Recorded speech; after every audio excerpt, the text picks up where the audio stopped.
Olá, vou ler um texto para a gente pensar.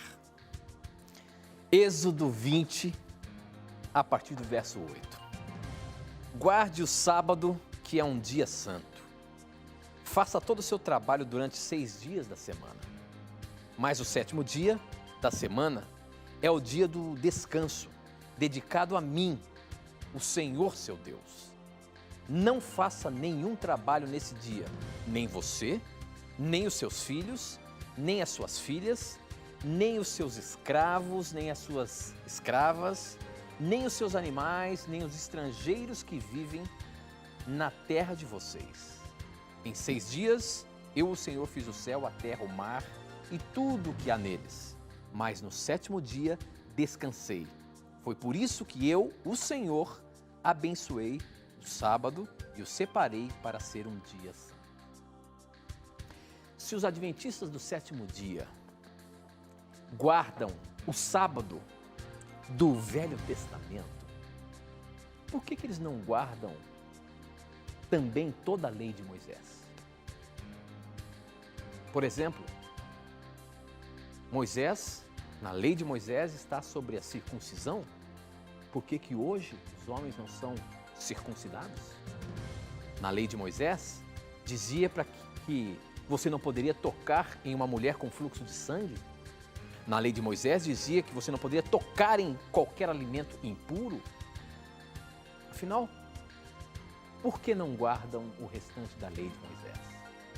Esse é o argumento que muitos fazem, até dizendo que se nós não aceitamos que o fim da lei é Cristo, por que a gente não guarda então a lei de Moisés também nos dias de hoje? Esta e muitas outras questões você vai acompanhar agora, pois está no ar, Na Mira da Verdade.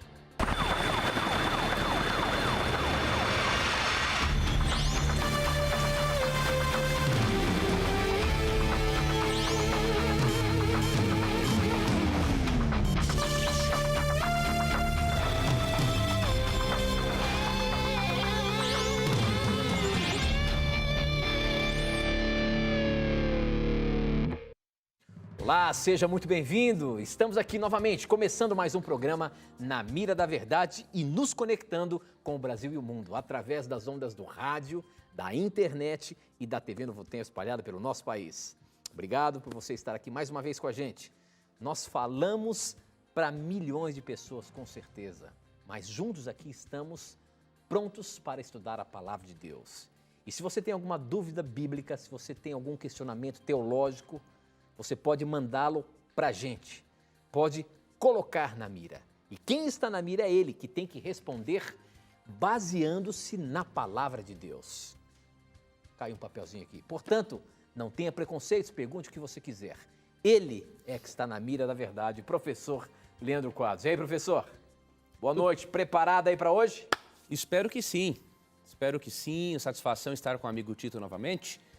E antes de irmos aí mais adiante no programa, quero mandar rapidamente alguns abraços aqui. Primeiro abraço, mandar para 3 pessoas queridas que acompanham o programa e já vieram aqui.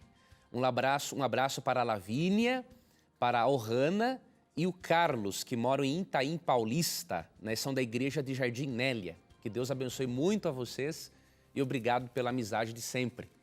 E um outro abraço vai para o irmão Nilson José Pessilim, da Mota, né? Ele me mandou aqui um bilhetinho, ele mora em Itajaí, falou comigo, na verdade, em Itajaí, mandou um bilhete pelo Dida e com certeza, meu irmão, estarei mandando aquele livro para você. Que Papai do Céu continue abençoando você nessa nova vida que você tem com Cristo. Muito bem, professor, muito bem. A gente não deixa também de mandar o nosso abraço aos nossos ouvintes da Rádio Novo Tempo em conexão com a gente. O programa está sendo retransmitido ou transmitido para o rádio também. Então, você que nos ouve aí, um abraço especial para você. Muito bem, professor, começamos quente o programa hoje sobre um assunto que é um assunto bastante presente no nosso programa, porque somos adventistas do 7º dia e existem muitos questionamentos com relação a esse 7º dia, ao sábado. E a pergunta que chegou para a gente aqui no Facebook Quem mandou foi o Rubens Rocha e ele diz o seguinte: vocês podem colocar minha pergunta na mira? Sua pergunta está na mira, meu irmão. Obrigado pela sua participação. Se o sábado é observado por vocês como era no Velho Testamento, então por que vocês também não observam toda a lei mosaica? Já que, para vocês, Cristo não é o fim da lei. Muito bem, professor. O sábado é uma lei mosaica? O sábado é uma lei do Antigo Testamento? E realmente Jesus é o fim da lei, professor? Eu quero, Tito, primeiramente, pegar aqui uma citação para nós começarmos este assunto. Veja, querido telespectador e ouvinte, o plano de salvação é um todo coerente ao longo da Bíblia. Quando você estuda sobre o plano de salvação, você percebe que Deus não tem dois planos de salvação. Você percebe que Deus sempre teve um plano apenas. A salvação por meio de um substituto. As pessoas expressavam fé num substituto que morreria no lugar delas, no Antigo Testamento, quando sacrificavam um cordeirinho. Aquele cordeirinho, de acordo com João 29, representa Cristo. No Novo Testamento, obviamente, agora as pessoas expressam fé no Cordeiro que já veio, que é Cristo. Então a salvação sempre foi uma coisa só. Como consequência, o estilo de vida moral que Deus pede para os seus filhos é o mesmo também. Deus tem um plano de salvação, tanto que Cristo é chamado de o Cordeiro que foi morto desde a fundação do mundo, diz ali Apocalipse 13, verso 8. Então, assim como Deus tem um plano de salvação, Deus tem um estilo de vida moral para o seu povo. Deus não vai pedir algo no aspecto moral para Israel e algo no aspecto moral diferente para a igreja. Isso não tem lógica. É tão absurdo pensar isso. Nós temos que analisar que o estilo de vida, resultado da atuação da graça, é o mesmo para todas as pessoas, todas as épocas. Mas aí vem a pergunta, mas então como que eu vou distinguir entre o que a lei de Moisés, entre o que vale e o que não vale da lei de Moisés? Primeiro ponto, essa expressão lei de Moisés, podemos usá-la, óbvio, mas não é bem o correto. Na verdade, a lei de Moisés, ela é a lei de Deus. Todas as leis que Moisés deu são leis de Deus. Tudo bem?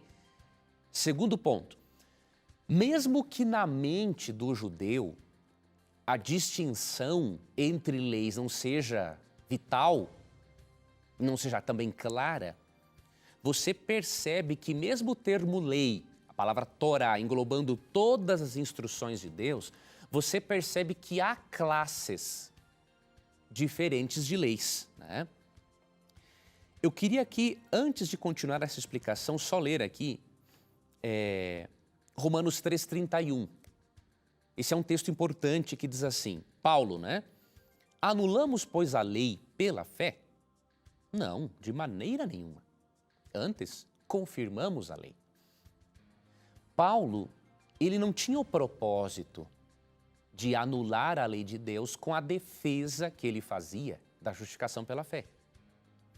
Quando Paulo defendia a justificação pela fé, ele queria colocar a lei no lugar dela.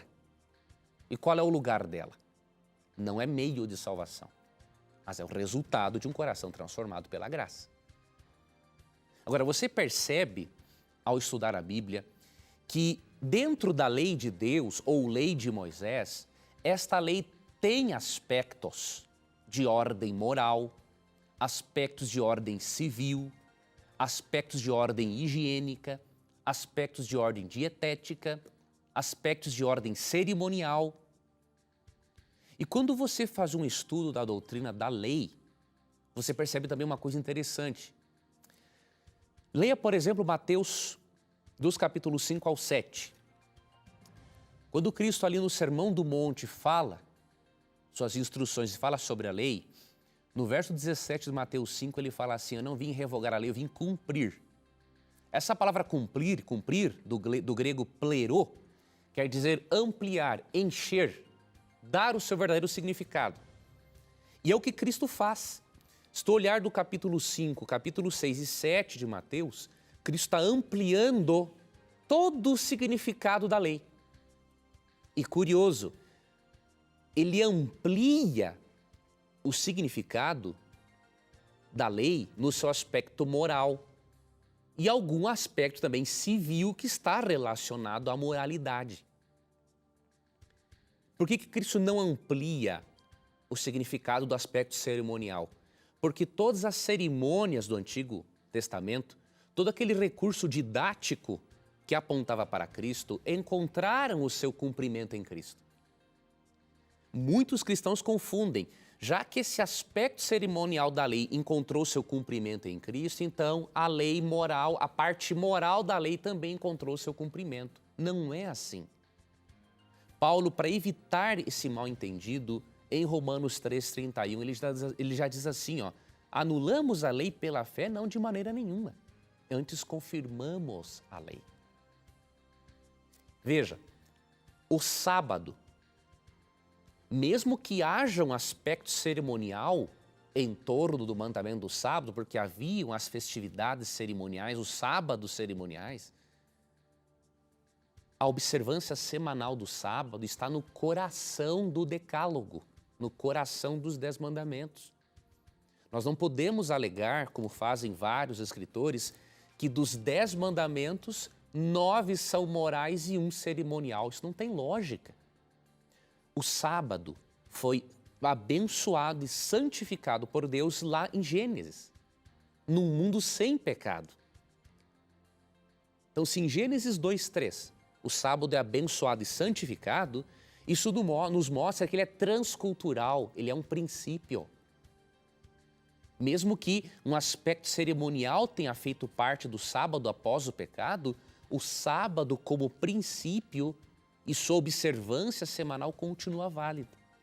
Então é importante que nós tenhamos isso em mente e que saibamos distinguir os aspectos diferentes da lei de Deus.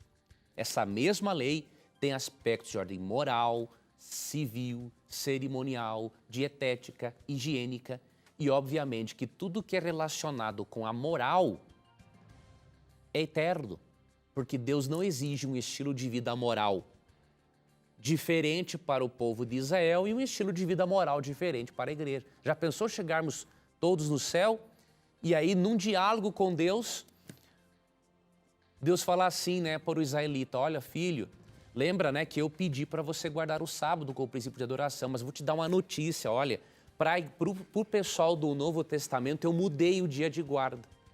Olha, isso vai virar uma bagunça na mente do israelita. Ué, mas se o sábado é o memorial da criação, por que agora mudou o dia de guarda? Não, o estilo de vida moral é o mesmo para todas as pessoas. Então, a crença de que o sábado foi abolido resulta de uma compreensão muito superficial, tanto da doutrina da salvação, no Antigo e Novo Testamento, quanto da doutrina da lei, infelizmente. Muito